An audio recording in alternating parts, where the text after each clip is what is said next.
My girlfriend stated, "Love can wait but friendship can't, they'll be hereafter." My 26-year-old girlfriend, 24-year-old Sophia, chose her friend group over our relationship for the last time. I'm done. I don't even know where to start with this mess. I'm Kevin and I've been with Sophia for over 2 years now. I thought we had something real, the kind of love they write country songs about. We moved in together 6 months ago in our cozy 2-bedroom apartment in downtown Nashville, splitting everything down the middle like proper adults. The whole domestic dream was playing out perfectly. But lately I've been feeling like I'm dating 5 people instead of 1. Here's the thing about Sophia. She has this tight-knit friend group: Chloe, Austin, Megan, and Blake. They call themselves The Circle, unironically, and do literally everything together. Group chats buzzing 24/7, coordinated Halloween costumes that probably cost more than my car payment, weekend trips to Gatlinburg every other month. At first I thought it was sweet that she had such close friends. Hell, I was even a little envious. Now I'm wondering if I'm even in a relationship or just some guy who pays half the rent and occasionally gets invited to group dinners at Applebee's. The breaking point happened last weekend and I'm still reeling from it. Our 2-year anniversary was coming up, that milestone that's supposed to mean something. I'd planned this whole evening that would have made Nicholas Sparks proud. Made reservations at the Continental, the upscale steakhouse where we had our first real date. Managed to score tickets to see Casey Musgraves. She'd been obsessing over her new album for months. Nothing crazy expensive but thoughtful stuff. The kind of gestures that say, "Hey, you matter to me." I found her in our living room, curled up on our brown leather sectional, scrolling through Instagram stories of her friend's latest adventures at some rooftop bar in Music City. Her blonde hair was twisted up in that messy bun she does when she's relaxed, wearing my old Vanderbilt t-shirt that somehow looks better on her than it ever did on me. "Hey babe," I said, settling down next to her, close enough to smell her vanilla perfume. "I've got something special planned for our anniversary next Saturday." She looked up from her phone, and I swear her face dropped like I just told her someone died. The light in her green eyes just disappeared. "Oh," she set her iPhone down slowly on the coffee table. "Oh, Kevin, that's the same night as Megan's birthday pregame. I can't miss that." I felt my stomach drop like I was on the Tower of Terror at Disney World. But I tried to stay reasonable. That's what guys are supposed to do, right? Stay calm, communicate, compromise. Well, what if you asked them if they could reschedule to Friday night instead? Or maybe Sunday? She was already shaking her head before I finished talking, and that's when I knew. I knew this wasn't going to go the way I hoped. No, you don't understand. And that's where everything started falling apart. Megan specifically planned it for Saturday because it's literally the only night everyone can make it, Sophia continued, her voice getting more animated as she warmed up to her argument. Austin's got that big presentation for his marketing firm starting Sunday morning. Chloe's been so stressed with her new position at the bank that she really needs this night out. And Blake just broke up with that girl he was seeing, the one from Belmont University, so he really needs us right now too. I watched her face as she talked, and she was getting more passionate about defending her friends than she'd been about anything involving us in months. Her hands were moving, her voice was rising, and I could practically see her building this fortress of justification around her decision. "We all really need this night, Kevin. The circle hasn't been together properly in weeks because everyone's been so busy with work and life stuff. But it's our anniversary," I said, and I hated how small my voice sounded, like a kid asking for a toy at Walmart. "This only happens once a year. You can see your friends literally any other time." That's when her whole demeanor changed. She sat back against the couch cushions, crossed her arms over her chest, and gave me this look, like I was being completely unreasonable. Like I was the selfish one. "Love can wait, but friendship can't," she said, her voice steady and matter-of-fact. "They were here before you, Kevin. And they'll be here after." I just stared at her. Those words hit me like a Louisville slugger to the chest. They'll be here after. Not, if something happens to us, not, God forbid we ever break up, but a casual, matter-of-fact after. Like our breakup was already penciled into her iPhone calendar somewhere between next month's group trip to Myrtle Beach and Chloe's birthday party in December. After everything we'd built together, the late-night conversations about our dreams, the way she cried in my arms when her grandmother passed, the Sunday morning pancakes and coffee in bed, the talks about maybe getting a dog together, I was still just some temporary placeholder that could be rescheduled around brunch plans and group selfies. The silence stretched between us like a canyon. She was looking at me expectantly, like she couldn't understand why I wasn't nodding along and saying, "Sure babe, friends first." Meanwhile, I was sitting there trying to process the fact that my girlfriend had just casually referenced our inevitable breakup while defending why she couldn't spend our anniversary with me. "Kevin," she said, her voice softer now, maybe sensing that something had shifted. "You understand, right? I mean, you know how important the circle is to me." I looked at her, really looked at her, and realized that in her mind I was the problem. I was being unreasonable. I was the boyfriend who didn't understand that friendship trumps romance, that group dynamics matter more than couple time, that love should be patient enough to wait for whatever scraps of attention were left after everyone else got fed first. This wasn't the first time either, and suddenly, all those other incidents came flooding back like a dam bursting. Sitting there on our couch, staring at the woman I thought I was building a future with, all the other times came flooding back like a highlight reel of disappointment. My graduation from Belmont University with my master's in business administration. Something I'd worked my ass off for while working full-time at the accounting firm. She went to Austin's housewarming party instead because he really needed the support since it was his first place without roommates. I walked across that stage alone while my parents drove down from Louisville, asking where Sophia was. My brother Jake's wedding last month in Lexington. She was too exhausted from a 3-day music festival in Bonnaroo with the circle to come as my plus one. I sat at the family table making excuses for her absence while my cousin's girlfriends chatted about wedding planning and future dreams. Jake pulled me aside during the reception and asked if everything was okay with us. I lied and said she was sick. Even when my mom was in the hospital for her gallbladder surgery, nothing life-threatening, but scary enough that I wanted my girlfriend there for support, Sophia couldn't visit because it conflicted with their weekly trivia night at Murphy's Pub. "It's been on the calendar for months," she'd said, "and I'm the team captain. But she expects me to drop everything when she needs something." Last month, she called me at 2 a.m. to pick her up from some dive bar in East Nashville because Blake was too drunk to drive his Jeep Wrangler responsibly, and Uber prices were surging. When I got there in my Honda Civic, still in my pajama pants and a wrinkled t-shirt, she barely acknowledged me. Just kept taking selfies with everyone while I stood there like a designated driver service, then spent the whole ride home talking about some drama between Chloe and some guy from the bar who apparently looked like Chris Hemsworth. The worst part is how she talks about our relationship to them. I overheard her on FaceTime with Megan last week, saying how I'm going through a jealous phase and need to learn to share her time better. Like I'm some insecure teenager instead of her partner who just wants to feel like a priority sometimes. Like wanting to spend quality time with your girlfriend is some kind of character flaw that needs to be managed. I've tried talking to her about balance, about how relationships need nurturing too, just like the plants she obsesses over on our windowsill. She always promises to do better, says she understands, might even plan a nice dinner at home. But then immediately makes plans that exclude me. When I point out the pattern, she accuses me of trying to isolate her from her friends, of being controlling like her ex-boyfriend from college. There's no winning. I'm caught in this impossible position where asking for basic consideration makes me the villain in her story.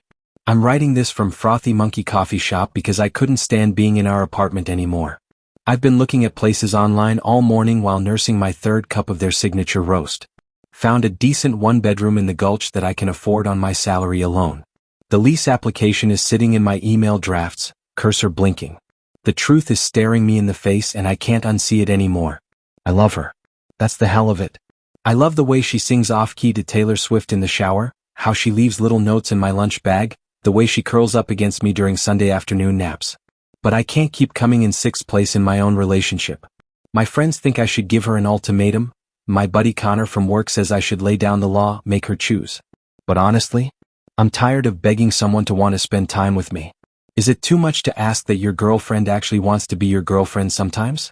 I closed my laptop and walked back to our apartment, my mind made up. The familiar scent of her Bath and Body Works candles hit me as I opened the door, and for a moment, I almost wavered. Almost. "Kevin." Sophia called from the bedroom. "How was the coffee shop? You were gone forever." "We need to talk," I said, my voice steadier than I felt. She appeared in the hallway wearing my old Nashville Predators jersey, hair still in that messy bun, and for a second, I remembered why I fell in love with her. But then I remembered sitting alone at Jake's wedding, explaining her absence to my family. "What's up, babe?" She settled onto the couch, pulling her legs up under her. "I've been thinking about what you said earlier. About love waiting and your friends being here after." Her expression shifted, becoming guarded. "Kevin, I didn't mean." "No, you did mean it. And you're probably right." I sat across from her instead of beside her, needing the distance. "But here's the thing, Sophia. I don't want to be in a relationship where I have to wait. Where I'm constantly competing with 4 other people for scraps of your attention. You're not competing? I missed my own brother's wedding reception dinner because you were too tired from a music festival. My mom asked me if we were having problems because you've never made time to really get to know her. I've become the boyfriend who makes excuses for his girlfriend's absence instead of the boyfriend who gets to share life with his partner. She was quiet for a long time, picking at the throw pillow in her lap. When she finally looked up, there were tears in her eyes, but her jaw was set stubbornly. I shouldn't have to choose between you and my friends, she said softly. That's not fair. I'm not asking you to choose. I'm asking you to make space for both. But every time I try to talk about balance, you act like I'm trying to imprison you in some tower like Rapunzel. Because that's what it feels like. Her voice rose. Like you want me all to yourself, like you want to be the only person who matters to me. And there it was. In her mind, wanting to be a priority meant wanting to be the only priority. She genuinely couldn't see the difference between wanting all of her time and wanting some of her intentional, focused time. I can't do this anymore, I said quietly. The words hung in the air between us like smoke. What do you mean you can't do this anymore? Sophia's voice cracked, and suddenly she looked younger, more vulnerable. I pulled the lease application from my laptop bag. I found an apartment. I put in an application this morning. She stared at the papers like they were written in a foreign language. Kevin, you can't be serious. You're going to throw away 2 years because I want to celebrate my friend's birthday? It's not about one birthday, Sophia. It's about 2 years of me feeling like an afterthought in your life. The fight that followed was brutal. She cried. I remained calm. She accused me of being controlling. I listed specific examples of feeling deprioritized. She promised to do better. I pointed out that we'd had this exact conversation 6 times before. Around and around we went until I finally stood up. I'm done arguing about this, I said, heading toward our bedroom to pack. Done arguing or done with us? Both. The finality in my voice seemed to hit her. Her whole posture changed, like she suddenly realized this wasn't just another fight we'd work through. Then things got weird. She started following me around the apartment, listing all the things we'd shared, all the memories we'd made. But even then, every other sentence was about her friends. Remember when we went to that Luke Bryan concert and ran into Chloe and Austin? She said, trailing me to the closet. What about the time we cooked that big Thanksgiving dinner for the circle? I stopped packing and looked at her. Sophia, can you think of a single memory that's just about us?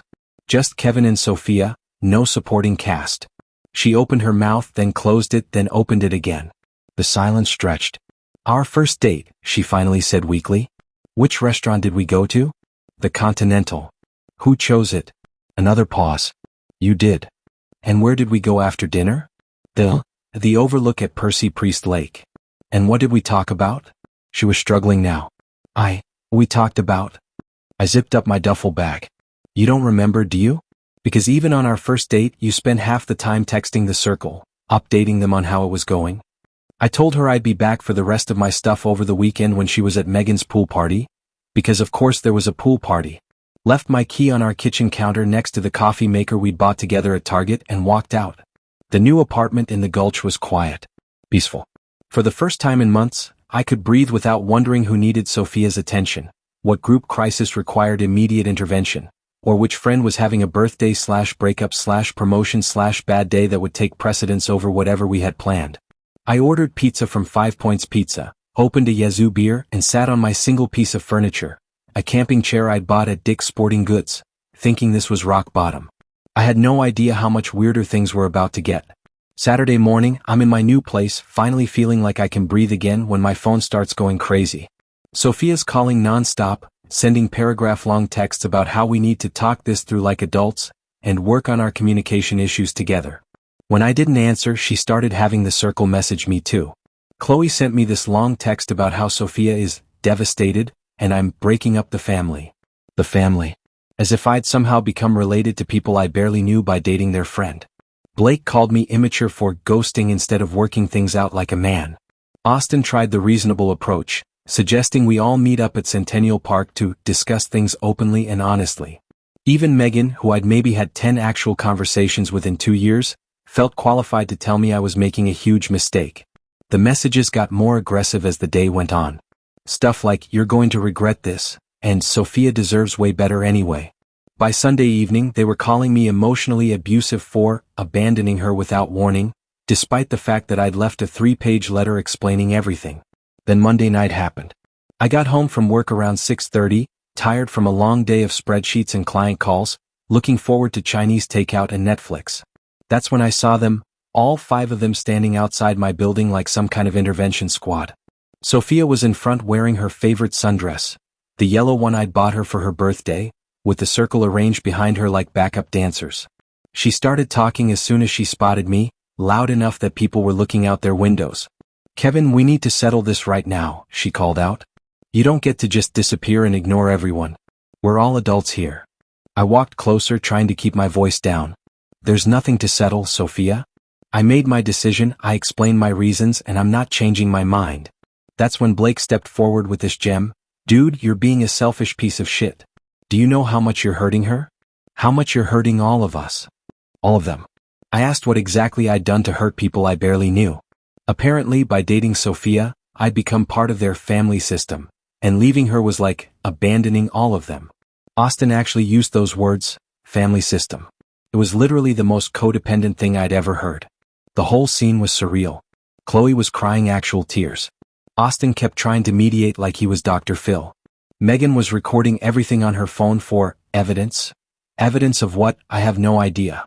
And Sophia just stood there nodding along like this was all perfectly normal behavior. I told them they had exactly 30 seconds to leave my property before I called building security. When they didn't move and kept insisting we work things out like adults, I walked inside and did exactly that. Security came out and asked them to leave, which they did, but not before Sophia shouted that this isn't over. That was 3 weeks ago and I thought that was the end of it. I was wrong. The calls and texts finally stopped, but I still get the occasional message from random numbers, probably one of them using someone else's phone. Building management knows to watch for them now, and they haven't tried the group confrontation thing again. But here's where the story gets really interesting. My buddy Jake works downtown with Austin, and apparently the circle dynamics have been shifting. Remember how I mentioned Austin was getting serious with his girlfriend Emma? Well, they got engaged 2 weeks ago. Emma's been pretty vocal about thinking the whole group setup is immature and has been pushing Austin to establish better boundaries. According to Jake, Austin's been slowly pulling back from the constant group activities, missing the weekly hangouts, not responding to the group chat as much, actually prioritizing his relationship. Sound familiar? Sophia apparently lost it when Austin said he couldn't do their annual weekend trip to Gulf Shores because he and Emma had already planned a trip to meet her parents in Atlanta. "You're becoming just like Kevin," were supposedly her exact words. Because God forbid someone prioritize their romantic relationship over beach trips. But it gets better. Chloe got a promotion at First Tennessee Bank that requires her to relocate to Charlotte.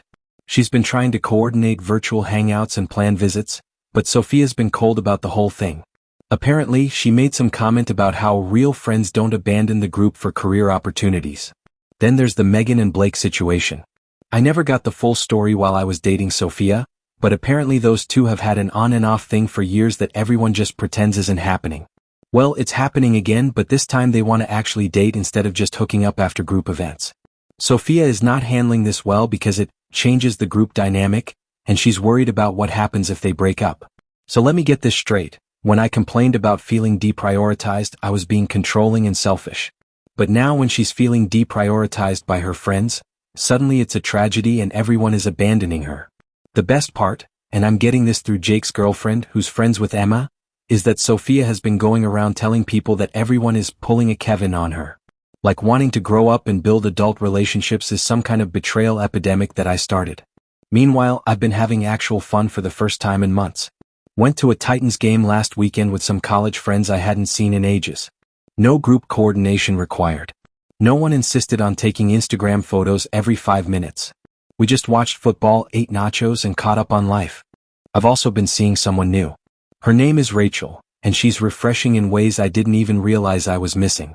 She has close friends, but she also understands that relationships require one-on-one time to grow. Revolutionary concept, right? 3 days ago, I got a text from Sophia. First direct contact since the apartment building confrontation. "Hey Kevin, I know things ended badly between us, but I've been doing a lot of thinking. Maybe we could grab coffee sometime? I feel like we both said things we didn't mean." I stared at that message for a full minute. After months of silence, now this? but I'm not responding. I'm done being someone's backup plan when their primary social structure starts changing. I spent 2 years trying to get her to understand what I needed from a partnership, and she consistently chose to dismiss those needs. I'm building something new now with someone who already understands what partnership looks like. Some chapters end so better ones can begin.